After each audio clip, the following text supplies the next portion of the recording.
그쵸. 뭐라고 소개를 해드려야죠? 지금 현재 지금 대전 하나시티즌 이사장을 맡고 있고요. 오랜 시간 지났지만은 이제 축구를 시작해서 축구 쭉 선수 생활을 끝나고 최고의 무대라는 월드컵도 갔다 왔고.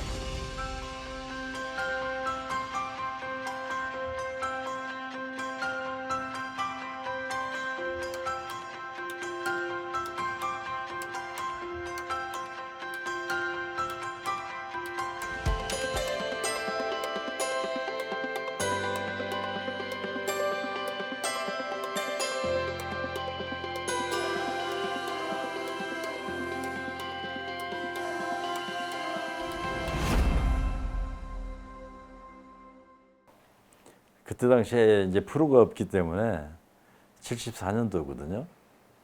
1년에 두 번. 그러니까 금융단이 있었고 군팀이 있었고 실업팀이 있었고 대학팀이 있잖아요. 이게 모두 망라해 가지고 하는 경기가 있어요. 대통령 배하고 종합선수권. 근데 이제 저희가 그 가을에 10월 달에 하는 경기가 종합선수권 대회를 하게 됐는데 연대하고 고대가 올라가서 결승전을 치른 아주 그 재미있는 경기였는데 예선전을 통해서 이 경기력이 제가 그때 가장 많은 골을 또 넣었었고 굉장히 아주 좀 기량이 아주 좋은 그런 모습을 좀 보였을 때예요. 킹스컵 갈 멤버가 대표 선수들이 이제 합숙 훈련을 하고 있는데 마침 이회택 감독님이 그때 부상으로 빠지게 돼요.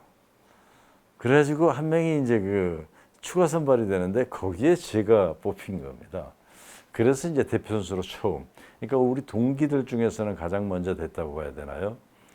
그렇게 그 대표 선수가 됐는데 우리 청소년들이라든가 우리 선수들이 다 꿈이 있을 거 아니에요. 대표 선수로 뛰는 게 꿈이고 또 대표 선수를 넘어서 해외 진출도 하고 싶고 충분히 할 수 있다.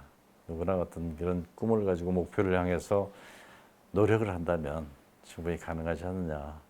이런 교훈을 얻었다고 볼 수 있겠죠. 차범 감독이 독일 분데스리가로 가게 되잖아요. 78년도 그러니까 방콕 아시안 게임이 끝나고 그때 이제 독일로 건너가서 테스트를 받고 막 우여곡절 끝에 다름슈타트로 입단을 하고 그다음에 프랑크푸르트, 레버쿠센 이렇게 이제 선수가 됐는데 실제로 대한민국 축구에 대해서 한국이라는 나라에 대해서 유럽에서는 전혀 생소했거든요. 축구, 특히 축구는. 지금은 완전히 틀리죠. 차범근 선수가 가서 잘했어요. 그 이제 78년도에 건너가지고 79년 이런 때 조금 이제 약간 두각을 나타내고 막 이러다 보니까 우리나라 선수에 대한 평이 유럽에서 이제 관심을 가진 거예요. 한국이라는 나라, 코리아라는 나라에 선수들이 괜찮은 선수들이 또 있나? 이래서 이제 그쪽 교민들을 통해서 이 수소문을 한 게 교민들이 저를 이제 많이 얘기하게 되고 그러다 보니까 그쪽에서 초청장을 보내왔어요. 그래서 그 초청장 하나 들고 간 겁니다. 지금도 거기에서 많은 팬들이 저를 기억하고 하는 게 요한 크라이프라는 선수가 있었기 때문에 그래요. 근데 요한 크라이프 선수라면은 네덜란드에서는 아르헨티나에 마라도나가 있다면 어떻게 보면 네덜란드의 요한 크라이프는 오히려 더할 정도로 우상을 넘어서 정말 아주 신적인 그 정도로 유명한 선수인데 이 선수가 비록 나이는 좀 그때 들었었지만 제가 거기서 선수 생활을 할 때 저는 아인토벤, 그 양반은 아약스. 그래서 3번 저하고 격돌을 했어요. 그때 나이가 35 막 이랬어요. 근데도 이 선수를 잡을 만한 선수가 없어. 필드의 지휘관이라는 말이 딱 알맞아요. 전체를 다 지휘해요. 근데 우리하고 할 때 우리 감독이 이제 저한테 한번 해보겠냐 그래서 좋다 해보겠다 이렇게 돼가지고 한 거란 말이에요. 근데 3번 경기를 통해서 보면은 지지도 이기지도 그래도 내 역할 충분히 했다. 이제 그 사람들은 생각했겠죠. 감히 이 까만 머리 선수가 이 선수한테 잽이나 되느냐 이렇게 생각했겠지만 오히려 더 적절하게 봉쇄를 했단 말이에요. 우리하고 할 때는 사실 크라이프 선수가 제 역할을 제대로 못했으니까 그 바람에 제가 그 네덜란드에서 그 이 팬들한테 굉장히 심도 있게 그 각인되는 그런 계기였어요. 그래서 지금도 가면은 어떤 이렇게 나를 기억하고 이런 사람들은 용 하면서 먼저 말을 꺼내는 게 크라이프 얘기 꺼내요. 그 정도로 참 저한테는 가장 그 해외 선수생활 네덜란드 선수생활 하면서 아주 그 소중한 기억이고 잊을 수 없는 거는 요한 크라이프 선수에 대한 추억이라고 볼 수 있겠어요. 경기 훈련할 때고 이런 때면 상당히 제가 그 열정적으로 이렇게 하는 뭐 그런 그 습관이 많이 몸에 배었는데 그러다 보니까 그 전 포지션 제가 아마 우리나라 대표 선수로서는 그 골키퍼 위의 포지션은 전부 다 소화를 했어요. 경기를 다 했어요. 그러니까 대부분 선수들은 그 멀티플레이어라고 하지만은 중앙 위주, 중앙 수비, 중앙 미들필더 혹은 중앙 공격수 이 정도였지만 저는 이 수비 전체, 그러니까 중앙 수비 양쪽 오른쪽 왼쪽, 미드필더도 중앙 오른쪽 왼쪽, 공격 쪽에서도 중앙 스트라이커 오른쪽 윙 왼쪽 윙까지 다 대표팀에서 직접 뛰었거든요. 어떻게 보면 원조 멀티플레이어라고 볼 수 있겠죠. 근데 그거는 어느 포지션에 서든지 책임감을 갖고 이 포지션에서 필요한 게 뭐고 좀 연구하고 생각하면은 능력 있는 선수라면은 다 누구나 좀 할 수 있다.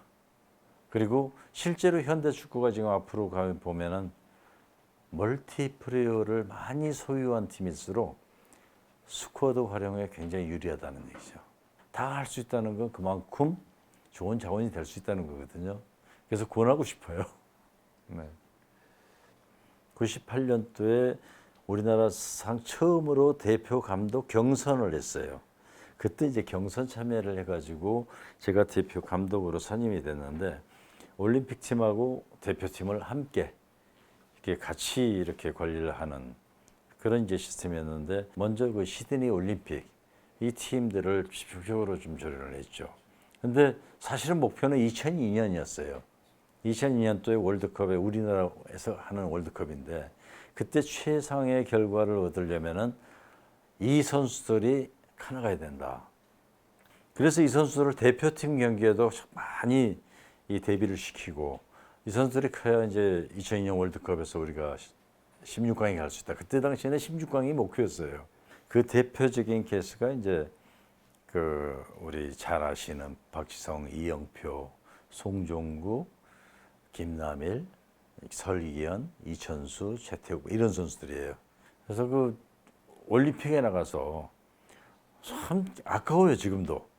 이 선수들이 참 많이 성장을 했고 정말 좋은 경기력을 보여가지고 가서 2승 1패를 예선전에 합니다. 근데 2승 1패라면은 거의 그 16강전에 올라가야 되거든요. 8강에 올라가야 되는데 떨어졌어요. 참 정말 그런 경우는 정말 힘든 건데 너무 좀 억울했죠. 그 선생활 할 때는 나 혼자만 잘하면 돼요. 내가 경기에 나가서 우리 팀이 설사 좀 만족치 못한 결과물을 얻을지라도 경기에 나가서 좀 그래도 잘하고 내가 만족스러우면 그래도 위안이 되는데 지도자 생활이라는 게 그렇지가 않아요.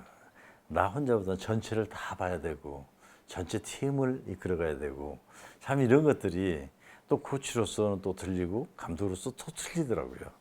자, 네덜란드 선생활을 했고 또 뭐 이렇게 하면서 제가 느끼고 했던 거, 자 이렇게 하자, 자 이런 거 주문을 하고 할 때 맞는 소리예요.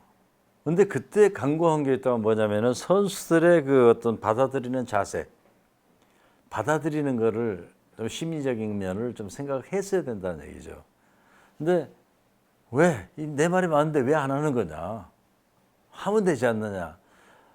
좀 다분히 좀 이렇게 강력한 이런 좀 강한 면이 많았죠. 그러면서 이제 제대로 그래도 그렇구나 하고 느껴지는 게 어떻게 보면 남아공 월드컵 가기 할 때 이걸 전후해서 좀 느껴지지 않았나 이렇게 봐요.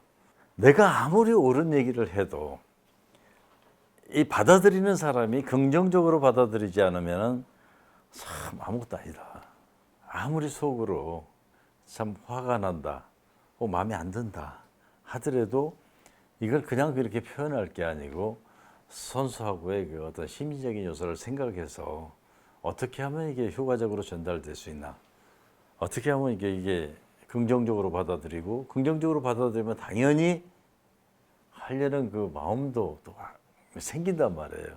이제 그런 것들을 조금씩이나마 지금도 뭐 부족한 거 천지고 하지만 그런 걸 좀 느끼는 계기가 되지 않았냐. 그래서 그래도 지금 생각하자면 남아공 월드컵 갈 때 그 선수들 뭐 박주성 그 주장을 비롯해 가지고 그때 선수들이 정말이지 참 그 이 소통과 또 어떤 열정 모든 점이 참 좋았지 않나.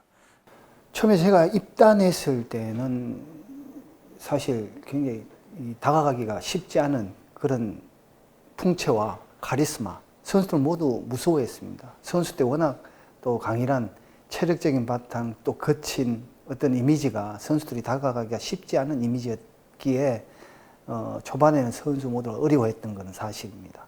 감독이 되셔서 또 그런 부분이 세월이 가면서 경험을 하시면서 조금 부드러워진 부분, 그리고 2010년도에 가서는 완전히 저는 선수 때 감독과 코치를 경험해 본 허 이사장님은 완전히 변해 있었다, 이렇게 말씀드리고 싶습니다. 결정 딱 되는 순간에 정말 좋았죠. 우리 선수들이 자랑스러웠고 또 그때 뭐 본인의 기분도 너무 정말 환희라고 해야 되나요? 그런 감정이었지만 이게 지도자의 숙명이라는 게 참 재밌어요. 당장 거기서 딱 해서 그 아주 그냥 막 날릴 것 같은 그런 기분이면서도 다음 경기 생각해요. 정말 그때 당시에 16개 올라가서 참 좋았지만 또 사람의 욕심이라는 건 또 그게 아니고, 그 다음에 우루과이전 하면서 참 너무 아쉬워서 내가 다시 한번 정말 우루과이하고 다시 한번 붙었으면 하는 그런 생각을 가진 적이 많았어요. 사실 그때 당시 그게 참 지려면 그런 꼴에 들어가요. 이게 김정우 선수가 한창 하는 순간에 좀 여기서 기다렸어도 되는 건데 역으로 그냥 툭 치면서 이게 감아서 때리게 들어갔는데 정말 눈물 나더라고요. 일단은 16강 목표로 갔지만 또 아시다시피 세계 대회가 그렇게 호락호락하지는 않는 느낌을 받았습니다. 목표는 일단 첫 경기에 올인을 하자. 첫 경기가 그리스 경기인데 결과적으로는 2대 0으로 이겼지만 그 경기 자체를 보면 굉장히 어려운 경기였고, 마침 결과가 또 운 좋게 2대 0으로 이기고 난 이후에 또 16강이라는 데가 지금 해외에서는 첫 사례니까 큰 업적을 좀 남겼던 그런 기억이 있는데, 16강 올라간 이후에도 선수들 사기는 또 정말 하늘을 찌를 듯한 그런 컨디션을 유지하고 있었고, 16강전에서 우루과이전 때도 연장전에서 그렇게 실점을 하고 지기는 했지만 아무튼 16강 올라갔던 그 자체가 국민들한테 굉장히 큰 힘이 됐다고 생각을 하고, 국내 감독으로서 굉장히 큰 업적, 편견을 깨고 국내 감독도 할 수 있다는 자부심을 가진 어떤 그런 경기였다고 생각을 합니다. 참 여러 가지 숙제들이 많죠. 굉장히 많고, 저도 뭐 이 축구계에서 축구를 통해서 제가 많은 은혜를 입었고, 축구를 통해서 성장을 했고, 축구를 통해서 사랑을 받고, 지금도 그래도 많은 분들이 이렇게 인정해주고 그러기 때문에 축구에 대한 고마움은 이루 말할 수가 없어요. 그래서 제가 정말 죽는 날까지 축구계를 위해서 뭔가를 해야 된다 하는 그런 책임감은 항상 가지고 있고요. 또 다른 한편으로 생각하자면 축구 발전을 위한다면 우리 축구인들이나 혹은 팬들도 너무 승부에만 집착하지 말고 좀 긴 그 터널을 생각하고 긴 목표, 확실한 목표를 정해서 우리가 좀 서로 협조해 나가는 게 가장 중요한 거 아니냐. 지금 프로가 생긴 지 40년이 되겠지만은 큰 발전을 이뤘다고 볼 수는 없거든요. 지금 많은 노력들을 하고 있는데 보다 좀 내려놓으면서 모두가 합심해서 노력을 해야 된다. 이건 우리 축구인들의 책임이고 의무이자 또 책임감 가져야 된다 생각합니다.